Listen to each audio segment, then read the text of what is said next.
Starving Artist podcast. You already know what it is. we're not going to address that we look wide as anything on the video version. Camera problems, but we move. Yeah. So what are you saying? We're talking about you watching the Brits. Yeah, what's the Brit Awards? Yeah, it's award season, baby. Award season. Right. So. Oh, we can talk about remind me to talk about the Baftas after this as well. Oh, brilliant. Yeah. And we'll also talk about Jim Carrey. Okay. Because he was at something. Well, he wasn't. Some guy was.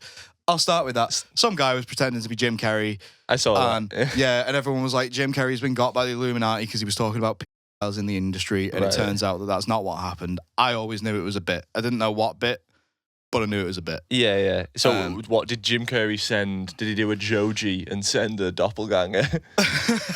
I'd liken it to Hannibal Buress because he did the same thing. I don't know who that is. Is this a wrestling thing? No, he's on the Eric Andre show. Oh, right, okay. Which you'd fucking hate it. Never mind. Yeah, I think I have tried in the past. Yeah. You'd like Hannibal. You'd like his stand-up, to be fair. He's funny. But, I think I... Yeah, I do know what you mean. But I'm not sure if it was Jim Carrey that sent him. This guy does this a lot, apparently. He pretends to be different celebrities at these things. Like, he pretended to be that... Is it Anna Wintour, the fucking fashion woman? Oh, I don't know. I don't know what she does. But he's pretended to be her before as well.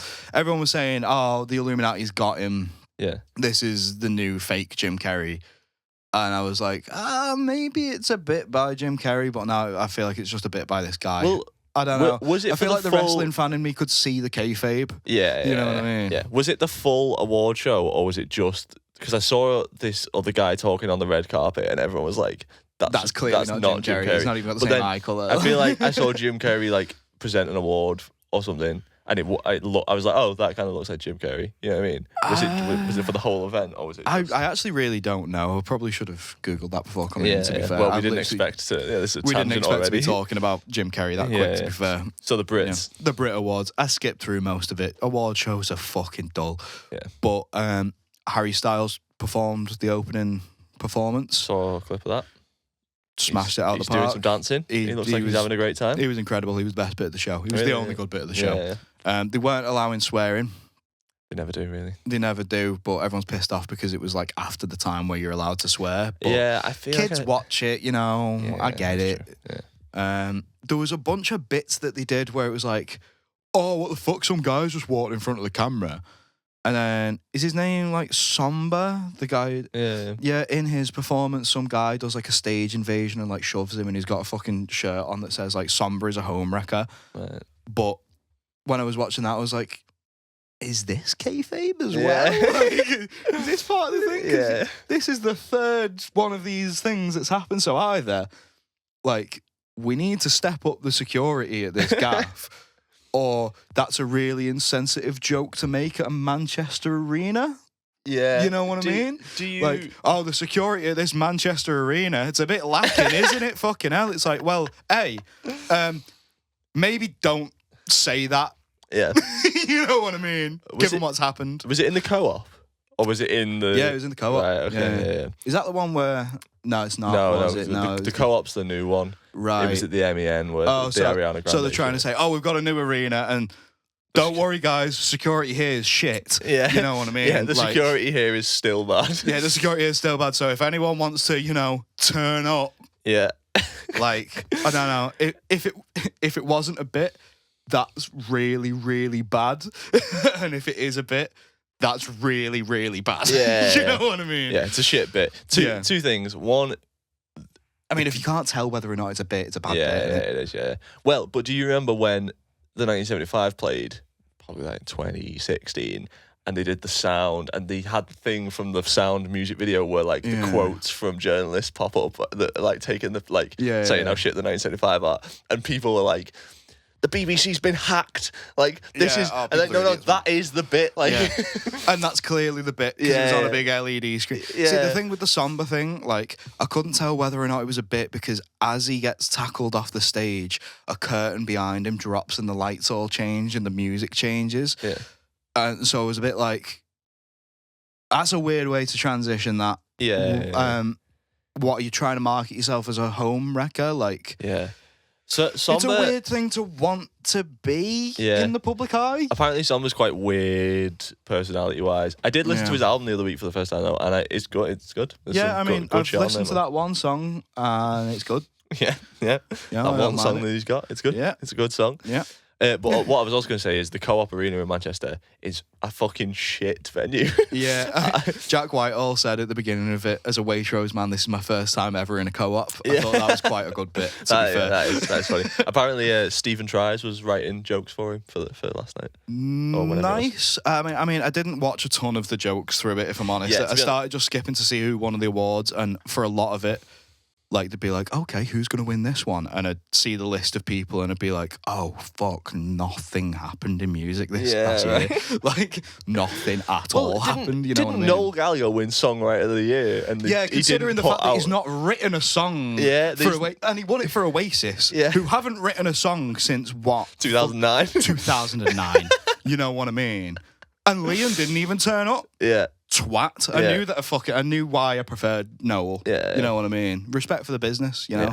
Yeah. It is nice, though, that they all seem to have a lot of love at the minute. Like, it's nice that, like, in his acceptance speech, the first person that Noel Gallagher thanked was Liam. Yeah, you know what I mean? That's true. Because obviously they were beefing for so long. It's cool, like, when they were doing all those gigs last summer, cool to see them, like, on stage and, like, having a little hug and being like, couldn't come down, though. Shit. No, well, yeah. What, because you're so busy? Are you surprised, though? You know what I mean? It's Liam Gallagher, mate. Yeah, I mean, he is a twat. It's his gimmick, but, like, I don't know. It's his gimmick. Yeah, it rubs me the wrong way. I don't really like Liam Gallagher. No, I think he's a shit singer as well. When people turn around and go, oh, well, you know, Noah was the songwriter and Liam was the singer, it's like, no, Liam was only the singer because he sang. He was great back in the day. Like, first album, his voice was really good, and even the second album was pretty good. It was fine. Everyone blows it up like it was the fucking songbird of a generation. You know what it is, though? He's always been a shouty, gravelly mank, hasn't he? You know what I mean? People like him because he's a good front man. He's a good personality. Yeah. He's not necessarily, like, the best singer, but he has, like, the front man attitude that people appreciate. Yeah. I mean, Noel never would have made it on his own because he never would have made headlines the way that Liam did. Yeah, but, like, Blur were better. Wow, really? Right, I actually had this discussion with Heather the other day.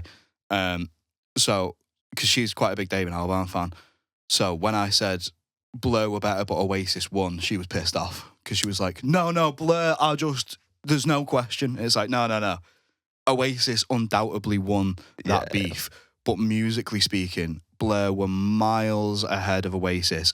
And really speaking... Damon Albarn's the real winner because Gorillaz is better than both.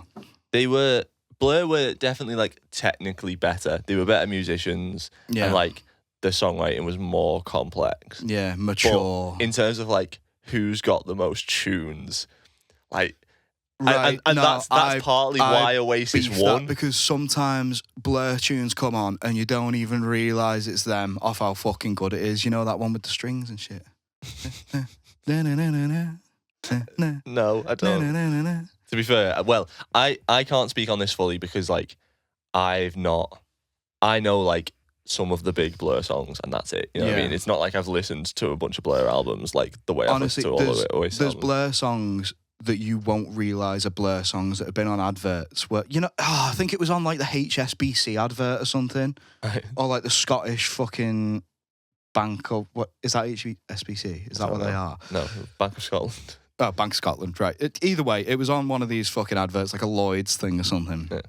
And I didn't even realise it was them until, like, quite recently. Is HSBC the Bank of Scotland? Are they the same thing? See, this is what I was asking just now. I don't fucking know. The whole podcast is fucked. Yeah. But, I think Oasis, their big songs that they have are bigger than Blur's.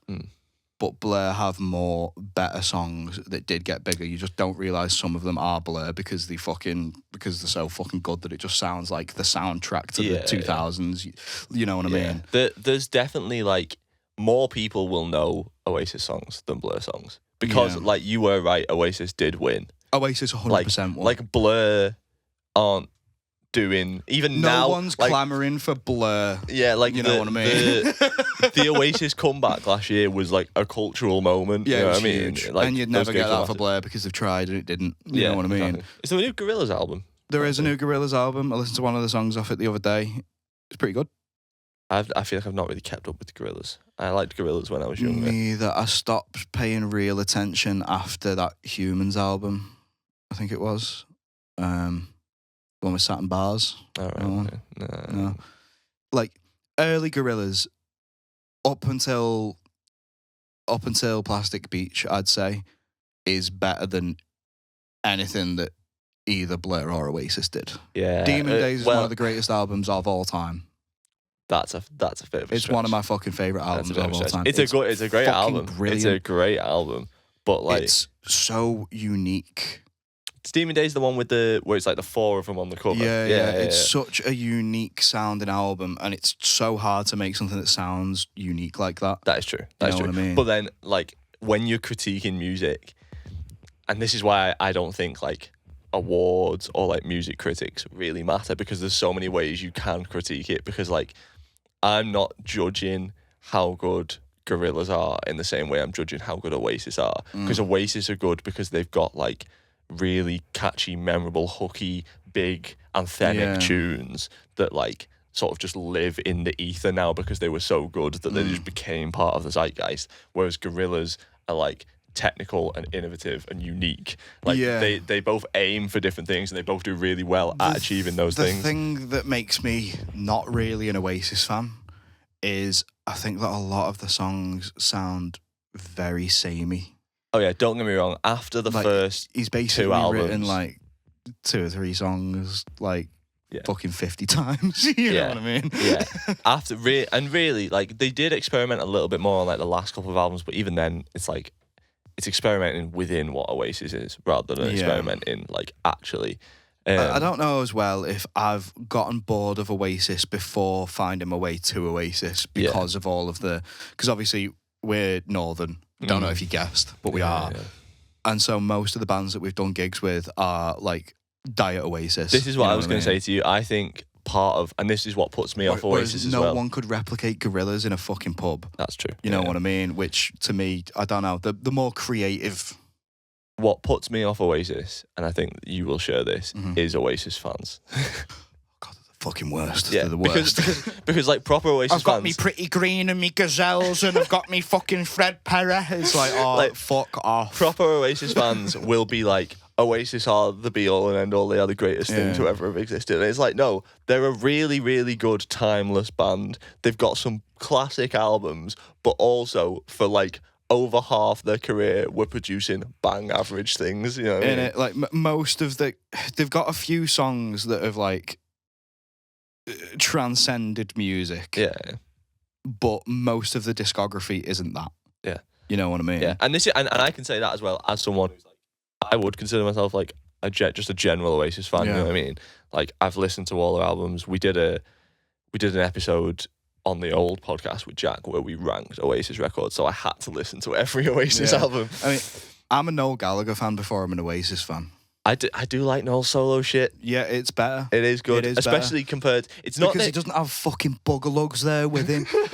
You know what I mean? It's not better compared to the first 2 Oasis records, but it's better compared to like the other 70% of the Oasis discography. And if 70% of your discography is forgettable and shit, then you're not actually the best band in the world. What Oasis became really, I think, is like they became a really good singles band. Like those sort of last 3 albums, there was big tunes on them that like did really well commercially and stuff, and are really good tunes.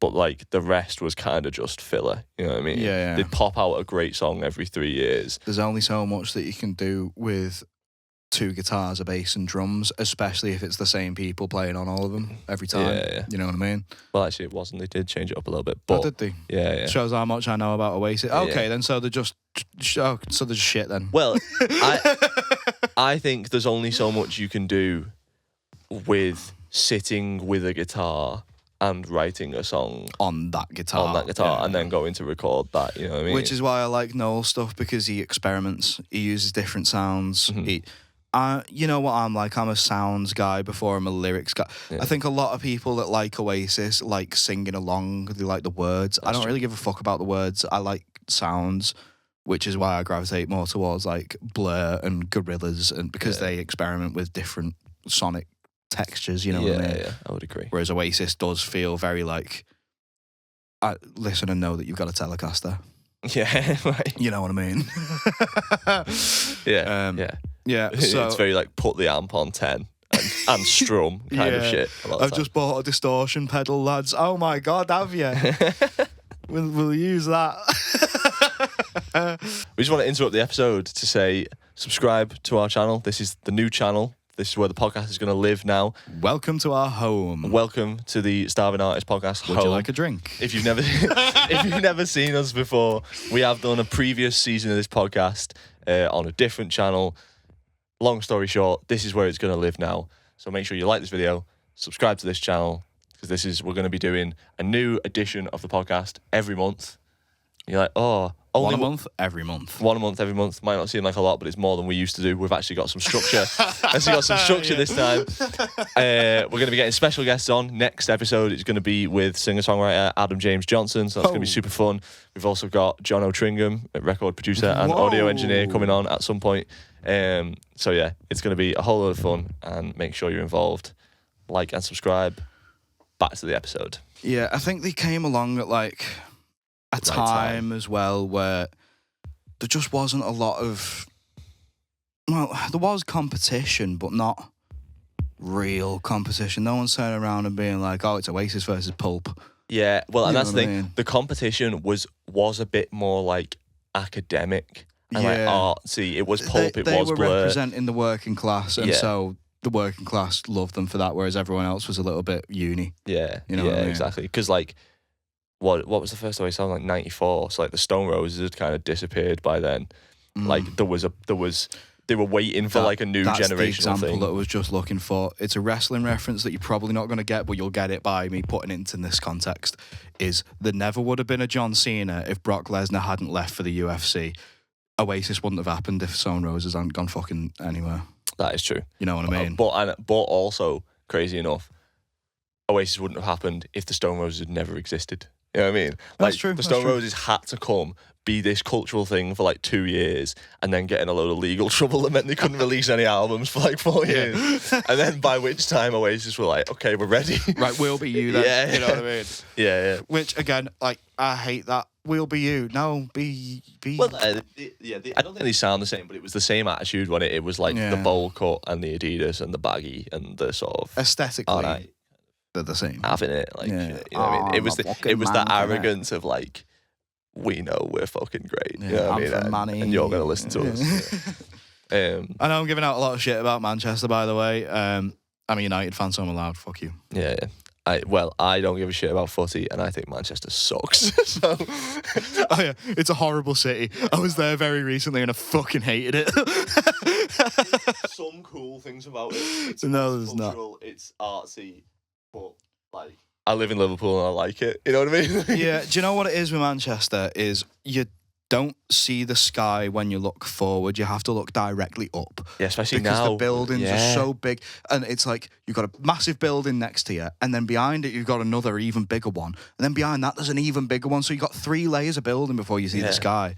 In Liverpool, I could look straight forward like this and I'd see blue. Yeah. Well, I'd see grey. But well, that's the thing in Manchester. It's like, oh, what? I've got to go through all this effort just to see it's raining. You know what I mean? Yeah. And those skyscrapers that they've been building are fucking horrible, mate. They're all just the same big pile of glass. It feels like Gotham as well, you know, with all the fucking tram lines and shit going over your head and stuff. It's very Gotham. Yeah.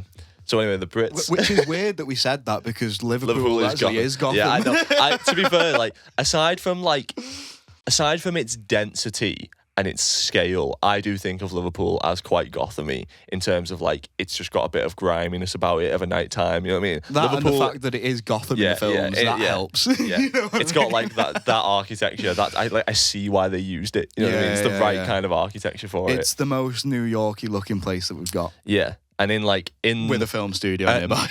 at night in the rain, you're like, oh, I am in Batman right now. Yeah. You know what I mean? I mean, living on Hotham Street for a year, I was like, this is Gotham. This is Gotham. Quite One letter in the alphabet away. So yeah, the Brit Awards. Anything else eventful before we move on to something else? Olivia Dean. Oh yeah. Won basically fucking everything. Yeah, I don't really know much about her. Neither do I. She seems like she's pretty decent. You know what I mean? She's got that song that's got a little triplet thing. She's got that other she song. kind of buzzed the life out of me a bit, but she seemed like a nice person when she accepted that first award. I didn't watch her acceptance for anything else, so I don't know. Who else performed? I think apparently Robbie Williams did a tribute to Ozzy Osbourne.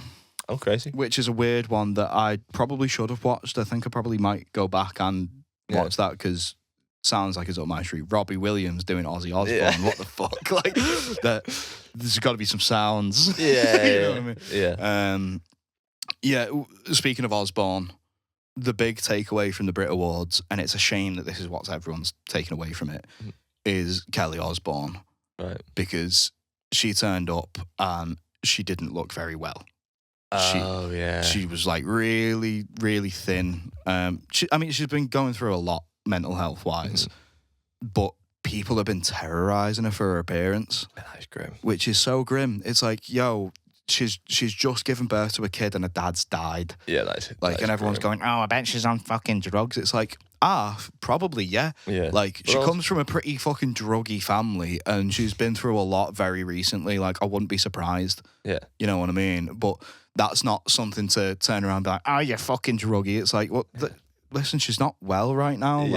Stop being tight asses, you know what I mean? It's also none of your fucking business. Literally none of your fucking business. Yeah, like everyone loves the world's a comment section. Everyone loves fucking commenting on stuff. Like, oh my god, she's fucking. She looks a state. It's like, hey, fuck off. Like, what are we doing? Sharon doesn't look well either, but to be fair, she didn't look well before Ozzy died, and it's because she's been on Ozempic. And do you know what? I respect her stance on it because she's really open about it. Like, she says, yeah, I've been on Ozempic and I've tried to come off it and I can't put the weight back on and I wouldn't recommend it to anyone. Yeah. It's like, all right, fucking hell, fair enough. Because most of them just deny it. No, I'm not. No, I'm not on Ozempic. Then how have you lost 100 pounds in 3 days? You know what I mean? Well, then why do you look like that? Yeah, yeah. But yeah, it's a fucking shame because she's just had a kid as well and she's going through all this stuff. And like the main worry is really for that kid. It's like, I don't know, as much as we don't know any of these people, like, you feel like you get to know celebrities over time, especially when they've done like reality TV and stuff. Yeah. And it's one of them where it's like, this past year I've become a bit of an Ozzy Osbourne fan more than I never really paid no attention to him. Mm-hmm.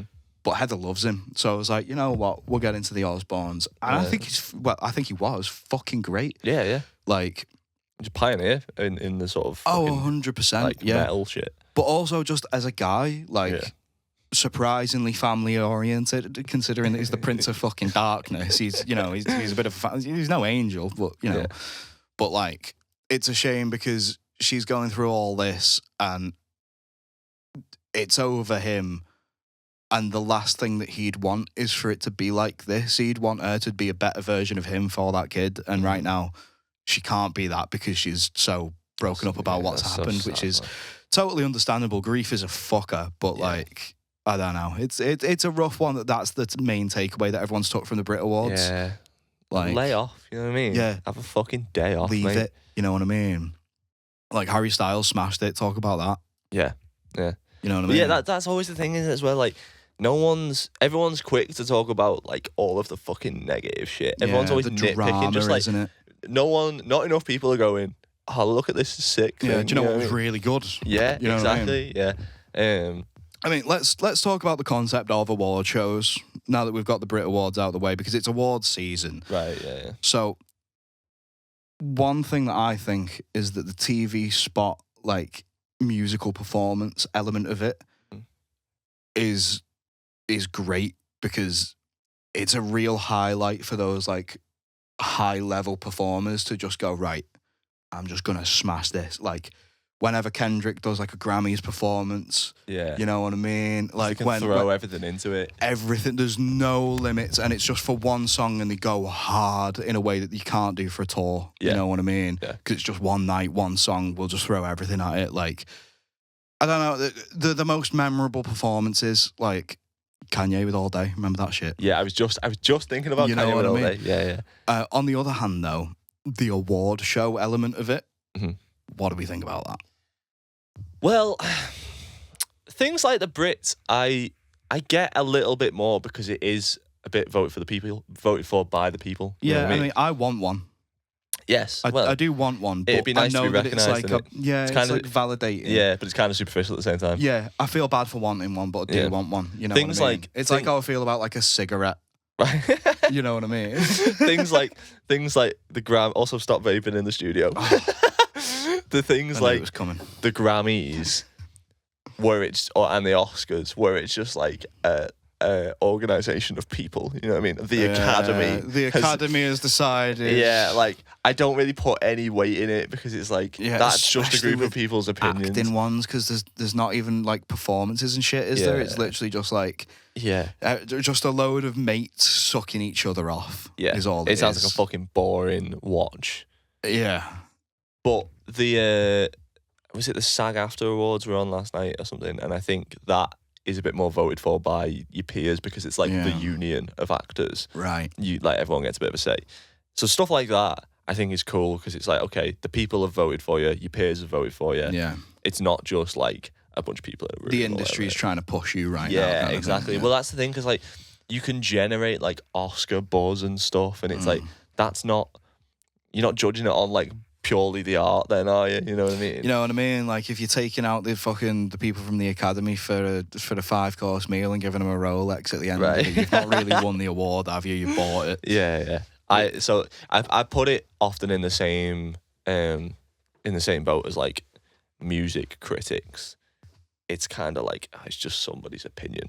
Yeah. And it's nice to be recognised. It's nice if people like you, but also it's not really the be all and end all. Like if someone's like, oh, they won 5 Grammys, and I'm like, well, that just kind of means that like they're popular enough to be in the zeitgeist of people who win Grammys. You know what I mean? They're in that like realm. And also like, who's the up against? That's always a point as well, innit? Like, what's the competition? Because like you're saying, this year, if you're looking at the Brits going, there's not been that much significant shit that's happened in like the past year, you're more likely to win if you haven't got like, there's some years where you're like, oh, there's like at least 3 albums come out this year that are gonna be classic albums in 10 years. Like, who's gonna win out of that? Like when it's like Tyler the Creator versus Kendrick Lamar versus Kanye West. Yeah. Versus Drake, you're like, oh shit, this could go either way. But when it's like Olivia Dean versus loads of fuckers that you never heard of, it's like, well, she's won the past 4 awards. Yeah. So, you know what I mean? I also don't always understand the like categories with it. The Brits is a bit more straightforward because it's kind of, you know, like best solo, best band, best international, best female, best male. Like, but with the Grammys, it's like best urban, best dance, best rock, and like if you're putting it in genres and stuff like that, it gets really murky. Like I think the only Grammy that 1975 ever got nominated for was best rock record or something, and it's like they're not really a rock band. Just because they've got guitars doesn't mean it's rock music. So it's all kind of bullshit. That I took away from the Brit Awards this year that fucked me off. A lot of people reading the speeches off the phones. Is it? Yeah. So unprofessional. Yeah, fuck that. So unprofessional. Oh, that is bad. One of them was Lola Young, who we listened to in the house a fair bit. Mm-hmm. I don't really mind the music, to be fair. Like, it's all right, you know what I mean? But it fucked me right off when she was reading it straight off a phone and reading it in a proper reading voice as well. You know what I mean? Proper. I would like to thank you for this award. It really does mean a lot. Yeah. You know what I mean? It's like, hey, memorize it. I'll take a fucking cue card. But would you prefer print it out? Would you prefer that, or would you prefer when they go up and they're like, oh my god, I just can't believe that, and I've got to thank this. At least it's like, genuine. Yeah, but is it always? You know what I mean? Like, I find award shows a bit difficult to watch for that reason sometimes because I'm like, thank you so much. I don't want to see you cry. You know what I mean? Especially because I don't put that much stock in it. You know what I mean? If we won a Brit, I'd just go up and be like, "Oh, nice one!" Like this. Yeah. This is just thank you so much. It's really validating. Yeah. It took a lot of work to get to this point. Yeah, thanks to everyone who's helped. Yeah, we're gonna keep on keeping on. In a bit. Yeah, you know what I mean. Invoice me for the microphone if you need. Still the best Brit Awards speech. Yeah, it is. It's the only reason that I give a shit about the Brit Awards. Yeah. I used to watch it every year around that period of time, but it's been a good couple of years since I've watched it. I also just hate I don't really like Jack Whitehall anyway, but I don't like the host banter shit. It's always so forced. Oh in it, yeah, it's yeah. Dump it. Yeah. We got a couple of other topics that we want to discuss, but let's just take a very quick break there. So have you seen what happened at the Baftas? No. Are you not onto this now? I've not paid fuck all attention to the Baftas. So basically, there was a film that came out last year, a film that I saw in cinemas, and oh my God, unbelievable. It's called I Swear. It's not like a fully biopic, but it's based on the life of this guy. You'll have seen him. He's a Scottish guy with Tourette's. Right, and the film is called John. I want to say John Davidson. Simon dyes his pubes ginger. That one. Maybe he's one of because they did a show where there was a group of them. He's one of that group. Right.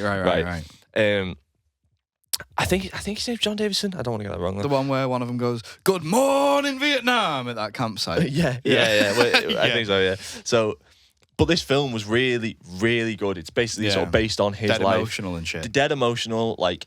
It's a brilliant name for what that film is, actually, thinking about it. It is. And it was, like, really educational for me as well, because I didn't know a lot about Tourette's and stuff, but, like, seeing him, like, it started when he was a kid, and, like, it follows his life up until, like, kind of where he is now, and, like, seeing how Tourette's affects someone's life is... I mean, Tourette's is a really weird one, isn't it? Because sometimes the tics are funny to the point where even the person who did it will laugh. Yeah. Like, some of the tics are really fucking witty. Yeah, right. Yeah. Like, smart. Yeah. Like hard hitting. Yeah. But then when you see them, like, it might have been the same guy. It was on the same documentary. He was at that campsite and he was in a hammock trying to fucking get his tics to calm down. And he was just going, like that. It's really sad, for like an hour. Yeah. And it's one of them where it's like, oh, it's funny when you're saying the thing about dyeing your pubes ginger. Yeah. Because that's hilarious and I'd have never come up with that. Yeah. Like, and you've got such a unique mind to be able to have that come up as though it's a sneeze. You know, because he described it like it's like a sneeze that you're holding in, you know what I mean? Isn't it? But then when it's like you've got no control over your physical fucking body, like, I don't know, when he was doing this, you can feel it in your chest watching him. And I think it was really difficult for people to understand, like, when he was younger, because it was like the 70s and 80s. You just like, think they're naughty. Yeah, people didn't know that it was an actual thing. And I thought, you know, because obviously I didn't know a lot about Tourette's before I watched the film, but even I knew, like, oh, like, this isn't, they don't mean this. They can't help it. It's just something that happens. It's an affliction. It's a disability. And I thought that everybody was of that opinion. Everybody was educated enough to know that, right? So this film got nominated for a Bafta, and the lead actor who played this guy won the Bafta, right? And he beat out Timothée Chalamet, he beat out Leonardo DiCaprio. It was this whole thing of like, and I was like, fucking good on you, you know what I mean? He was great in the film. The film was amazing, class. The guy whose life it was based on was at the Baftas because his film was up for an award. Apparently before the show, before the broadcast as well, the audience in the auditorium got told, you know, we have members of the audience with Tourette's. You might hear some things. Ignore it. Yeah, exactly. Yeah. Now, the show was broadcast at like an hour delay from when it was live, so they could edit things, right? Is that why Jack Whitehall mentioned, like, oh, don't worry, it's not going to be like the BAFTAs, our guy on the buttons? Probably, right? Yeah. Because when Michael B. Jordan was on stage, he said the N-word. No! In the audience. That's so heavy. And it is because he didn't mean it. But apparently... How did Michael B. Jordan respond?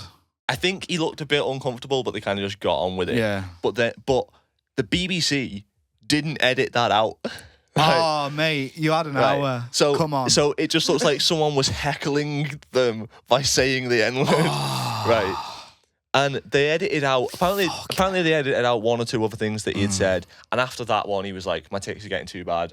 I'm disrupting the show here. I'm going to leave. So he went, which is also sad because like he shouldn't have to be, you shouldn't have to feel like he's got to go. But also mad respect to him for being like, taking himself out of the situation. Shit's getting in the way here. I don't want to distract from, like, yous are all winning awards and I'm out here saying all kinds of shit. I'm just going to go. Like, it's heavy. But... And they edited out someone saying something about fucking Palestine and all this stuff, but they didn't edit out that. Right, that's and it's not like, on. it's to the point where it kind of looks purposeful. Yeah. Because like I think so you've been so on it with everything else, but you don't care enough about that. You know. And he wasn't even really aware. I think he said in a statement since that like he wasn't aware that from where he was sat, people could hear him on the stage because no one else had acknowledged his tics. Right. But there was a bit of an air of like, oh, when Michael B. Jordan was up there. Yeah. And apparently he was seated near to one of the crowd mics and stuff. It was just horrifically planned and horrifically executed. Put him right in the middle. And now, but there's been people, and also because it's Michael B. Jordan, a lot of Americans have got onto this story, right? Oh, God. And obviously that's the worst thing that can happen. Yeah, people being like, this man needs to apologise. He's racist. He doesn't need to apologise for shit. You shouldn't have to apologise for a disability. You know what I mean? Like, you can't say that to someone. That's insane. That's crazy shit. And he's like come under a bunch of fire, and it's been crazy to see like both sides of it because it's been nice in some respects how many people have actually said, no, like that's not how we go about things here. You can't make him apologise for that. You shouldn't have to make a statement. Like if, it'd be courteous to maybe reach out to Michael B. Jordan and say, look, like this is what it is. Like, I didn't mean it. It's not. Well, the thing is, the fucking show organisers should be saying to Michael B. Jordan, listen, dude had Tourette. I mean, Michael B. Jordan is not a fucking stupid man. He can read the room. Like they won an award for a film about Tourette's. Yeah, it's based on him. That's and then why some he was guy there. shouts out in the middle of your fucking speech. You can't act surprised. Whoa, what was that? You know what I mean? Like, clearly, it's the I swear guy. You know what I mean? And that's also the thing is like, it's not like Michael B. Jordan's been out here like tweeting, being like, "Oh my God, I can't believe this happened to me. This was a horrific incident." Like he was probably just like, "Oh yeah, fair enough." You know what I mean? He just seemed a bit uncomfortable at the time. Oh, that's an unlucky tick. You know what I mean? And fair play, you would seem uncomfortable at the time because someone's just said that to you, but then you sort of you go, "Okay, well, he didn't mean it. It's the Tourette's and all this that." So like, but everyone is as rushed to be offended on his behalf. You know what I mean? And I bet most of the offended people are white. It's like, have a day off. You know what I mean? Yeah. Like, who's arsed, mate? No, Tourette's is so rough. There was a lad in our school who had it. Oh, was there? Yeah. Yeah. He was like a few years below. I think he was a few years below you, actually. He was quite young. But I'd sometimes see him in the dinner queue and he'd be saying crazy shit. You know, he told one lad that he was going to take his balls out and his eyes out and swap them. I was like, yo, this kid's fucked up. And then I found out that he had Tourette's. I was like, oh, this kid's just got Tourette's. That's fine. You know what I mean? I feel like in the UK, we do have quite a high level of acceptance for Tourette's now. Maybe not in the past. Yeah, we're probably more clued on. But this kid, sometimes the tics would be dangerous. It'd be like he'd go to throw himself in front of cars. You know the fucking. So this won't. I'll describe it. It'll make sense once I've described it. You know the spiral staircases at the back of our school. Mm-hmm. So it's like a few floors, and everyone knows what I'm acting like people don't know what a spiral staircase is. You know what I mean? But then people don't know what Tourette's is. So I suppose explain it like for you're all of the Americans in the audience. A spiral staircase, it sort of goes down and down and down and round. Floor by floor. And he was on like one of the top floors and he fucking threw himself down the middle. Wow. But that was one of his tics. He just went crazy. Like that and just went over. Yeah, it's like purely intrusive thoughts, isn't it? And it, like, not even a thought though. It's like a sneeze. Yeah, it just you know happens. what I mean? It just happens. It's like a fart or a burp. Yeah. It's just a bodily function to them, which is such a weird thing. Like, I don't know. It's so rough. So for the fact that people expect him to apologise, it's like not being funny. Yeah. This man just does not have control over that. No. You know what I mean? You know what's crazy that I realised as you were speaking, when you said that we have, we generally have more awareness of it in this country. Yeah. That's because of him. That's because, like, there was shows like those documentaries and stuff. So true. Where, like, and people at the time were like, oh, like, are we allowed to laugh at this? But, like, I think they were kind of being like, well, this is you're like, allowed to laugh at some of them. I laugh at some of them. Yeah, like, but I'm going to show you that actually it's not just swearing, because that's the thing. The perception of Tourette's is that you just swear all the time, but actually it's all the rest of it as well. Like the tics that I feel, I don't want to say feel bad for people because it's almost like yeah, you don't want to pity it, like, but that. Like the ones where it's like whistles and clicks and. That shit, you know, where you like the little neck movements. Like sometimes it looks like, oh, I can imagine that being painful after a while. Actually doing that, every day. You know what I mean?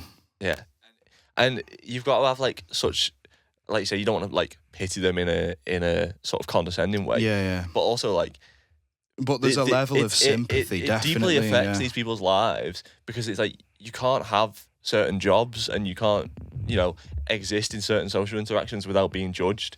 If you've got Tourette's, most people don't know that you have Tourette's when you're to doing begin it. with. So like the first one always seems really offensive, and then they realise that you've got Tourette's. You know what I mean? And like sometimes it's really hard to tell. I had actually a situation in the bingo where someone was sat at the back. I didn't know that they had Tourette's. Now, everyone else in the room was being rowdy. Did they call you the N-word? Did they call me the N-word? I wish they did. I'd have said it back. Like episode 1 cancelled. Yeah, dump it. But yeah, like I didn't realise that it was tics, partially because no one fucking told me. And to be fair, she didn't tell anyone until after the bingo and was being all offended at me saying, can we all please keep the noise down? Right, yeah. Which is a part of my job. Like, and to be fair, I wasn't just aiming it at her. Yeah. I was aiming it at everyone that night. It's the worst night that I've ever had in there for people being rowdy. It was a fucking Friday night, Christmas time. Like, people were out in force. They were there for the piss up more. They were there for the bingo, but it made my job harder. But like, this one at the back, she really stuck out, you know what I mean? And it was constant. It was the whole time. And I'd hear something and then someone nearby go, shh. And I'd be like, just a reminder, guys, main stage bingo's on. We need to keep the volume down. And then she got out afterwards and went to my manager and was like, he was telling me to be quiet the whole time, but I've got Tourette's and this and that. And I didn't know. But like, it's one of them where you wouldn't know. Yeah, exactly. Until someone says, by the way, I've got Tourette's. If she'd have come up to me at the start and gone, like, you know, by the way, I've got Tourette's, and so, like, I am probably going to end up, you know what I mean? Then I'd have probably said something along the lines of, well, yeah, I'll tell you what, if you want, like, sit down at the front so that I can keep an eye on the people around you and make sure that everyone's being respectful, and I'll make an announcement if it happens. Exactly. Like, by the way, guys, you know, obviously, everyone else keep the noise down, but like we do have some members of the audience tonight who have Tourette's. So, you know, if you do hear any shouting out that seems unusual, you know, don't be shushing and be respectful towards it and try and just, you know. Yeah, because if you know, you can accommodate it, can't you? You know what I mean? It's not like you're going to be a dick about it. Let's try and give, you know, these audience members some dignity and not put so much focus on it kind of thing. Right now that we've got that out of the way, it's time for your bingo. You know what I mean? But like, at the same time, as much as I would have liked that because it would have made me feel better about telling her to shut up. Yeah. It must be hard going around and every time you go anywhere being like, by the way, I've got Tourette, just letting you know. You know what I mean? Yeah. So just you know, navigate that? Yeah, just like, if you're out there, just be gentle, you know what I mean? Be kind, just be nice. Be sympathetic. Just don't be a dick, man. And also, and I'll end on this point, stop trying to have this gotcha moment. Everyone's trying to be like, everything that goes on, it's like, you're pointing at the negative, you're looking at things, you go into the comments, you're being like, oh, well, actually, this. Shut up. Yeah. Shut up. Just be nice. Just save all of your got him energy for all these bloody all the people who you can actually get. Yeah, exactly. You know what I mean? Like, yeah. There's people that deserve that treatment a lot more. Yeah. You know what I mean? Right, well, we'll call it there because the camera's going to die soon. Thank you for listening to the episode. Like I say, this is the new channel, so make sure you get on it. I'll put all the socials down below. And we'll see you in the next one. Stay hungry, amigo.